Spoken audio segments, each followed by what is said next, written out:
All righty, you just heard what one Republican thought. Let's find out what a Democrat thought. Joining us to continue the discussion about the DNC last night, former Illinois Governor Rod Blagojevich. Governor, tell me what you thought. What was your big takeaway? Well, my big takeaway was I was away for a long time, sheltering in place for 8 years. And I learned a couple of things. Like when that happens, the world keeps spinning around. They take you out of the world, it doesn't stop. And things change. And boy, I'll tell you, I didn't recognize the Democratic Party I was once a member of.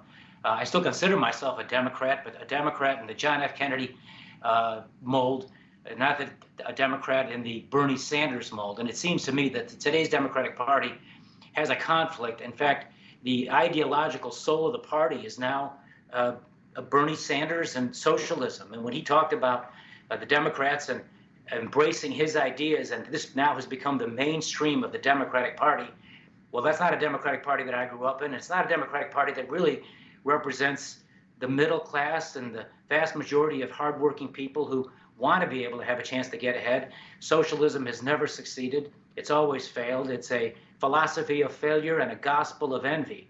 And the Democrats, who used to be the party that looked after the working man and gave him a chance to become part of the middle class, working men and women today have an alternative. And it's frankly President Trump who's realigning politics, and he's changing the Republican Party.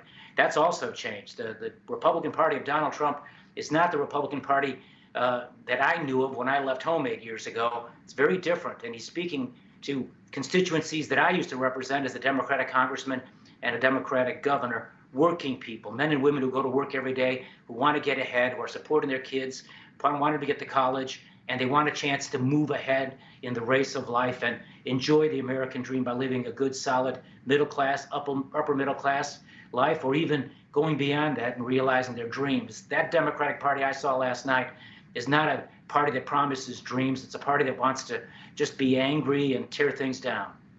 You know, Governor, we saw a lot of different speakers last night. Who do you think got too much time and who should have had more? Well, I found it very interesting that Governor Kasich was there. And I thought it was very interesting that Governor Kasich, a former Republican governor from a big Midwestern state, and I got to be careful here. I don't throw too many stones because I live in a glass house myself. I'm a former Democratic governor from a big Midwestern state. I'm a Trumpocrat today. Kasich has obviously joined the Democratic Party, or at least is supporting Biden.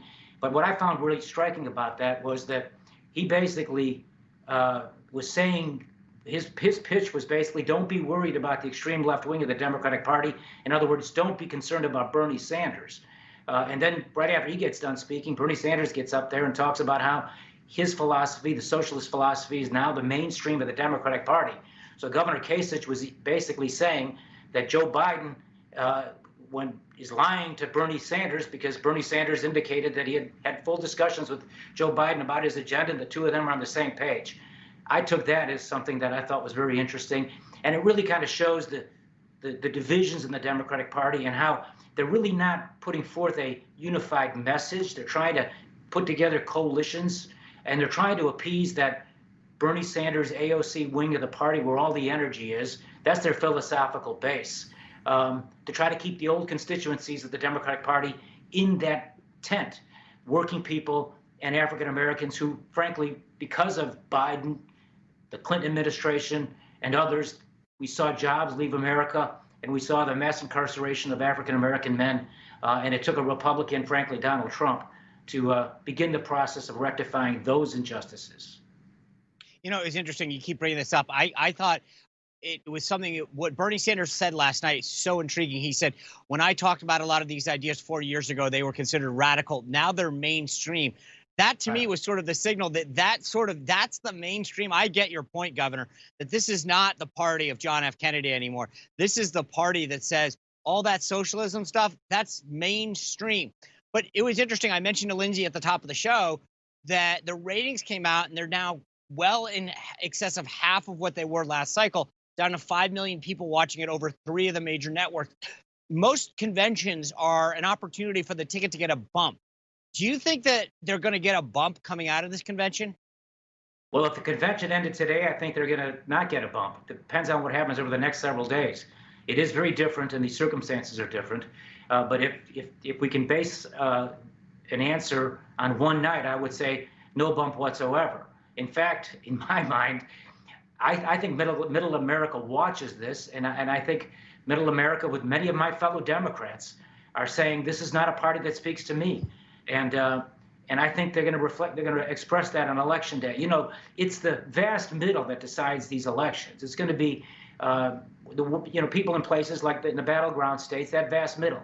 The extreme left is, of course, with the Democratic Party, but if I'm one of those voters in those battleground states, and I can go either way between a Democrat or a Republican, it's middle America that decides the election. And they're not going to vote for a new generation of Vladimir Lenin, you know, a Bolshevik kind of political process and political philosophy. They're going to vote for the candidate that's out there most importantly fighting for the issues that are most important to them. And the two big issues in my mind are the economy. Who's best capable of bringing the economy back? President Trump has a proven track record of success already.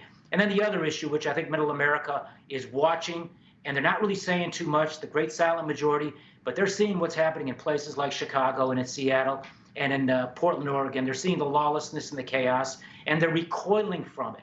And last night, the Democrats, again, the Democrats of John Kennedy and Mayor Richard J. Daley would never be tolerating that kind of violence in the streets. But today's Democrats, led by Biden, who's really a captive of the left wing of his party, they're afraid even to defend the police. In fact, what they're trying to do is to defund the police. They won't even condemn the violence that's taking place in my hometown of Chicago, in Seattle, and in Portland.